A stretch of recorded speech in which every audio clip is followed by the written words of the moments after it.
ये आज national youth festival पूरे इंडिया में या अब्रॉड इंडिया में मनाया जाता है।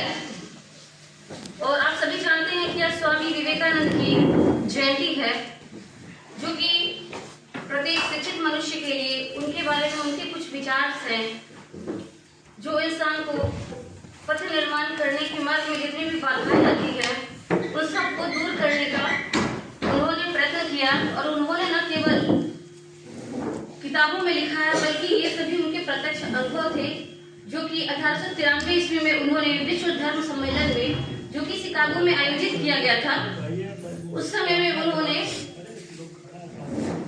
भारत का प्रतिनिधित्व किया था।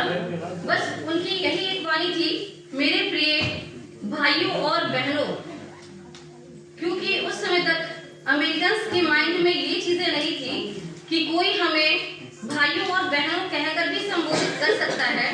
हालांकि शुरू में उनके ड्रेसिंग सेंस को लेकर लोगों ने बहुत मजाक उड़ाया, लेकिन जैसा कि हम जानते हैं कि हमारा व्यक्तित्व, हम केवल एक हाड़ मांस के पुंज ही नहीं है, हम एक मनुष्य हैं। और 84 लाख योनियों को क्रॉस करने के बाद हमें ये नर तन प्राप्त हुआ है और हमें अपने जीवन को व्यर्थ नहीं जाने देना चाहिए।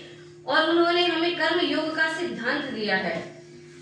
तो आज उनको स्मरण करते हुए मैं उनके कुछ प्रेरणादायी विचार आप सबके समक्ष रखूंगी, क्योंकि हम सभी एक ही प्रोफेशन के हैं और ये सभी टीचर्स के अंदर, टीचर्स हो या कोई भी अगर एजुकेशन फील्ड में, उनके अंदर ये जज्बा होना चाहिए, क्योंकि हमें बच्चों को मोटिवेट करना है। तो बच्चों को अगर हम खुद मोटिवेट नहीं होंगे तो फिर हम अपने बच्चों के भविष्य का निर्माण कैसे करेंगे।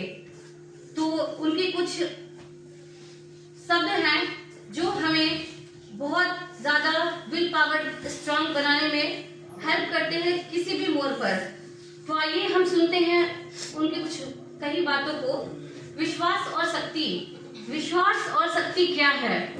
तो हमें सबसे पहले अपने ऊपर, खुद के ऊपर विश्वास करना होगा कि तुम प्रभु की संतान हो, अमर आनंद के हिस्सेदार हो, पवित्र और पूर्ण हो। हे पृथ्वी निवासी ईश्वर स्वरूप भाइयों और मेरे प्यारे बहनों, तुम भला पापी, मनुष्य को पापी कहना ही अपने आप में बहुत बड़ी एक, हम उसे ये कह सकते हैं कि ये मानव जाति का तिरस्कार करना हो जाएगा। कोई भी पापी नहीं होता है और एक शिक्षा ही ऐसा माध्यम है जिसके द्वारा हम अपने आप को मनुष्य कहते हैं।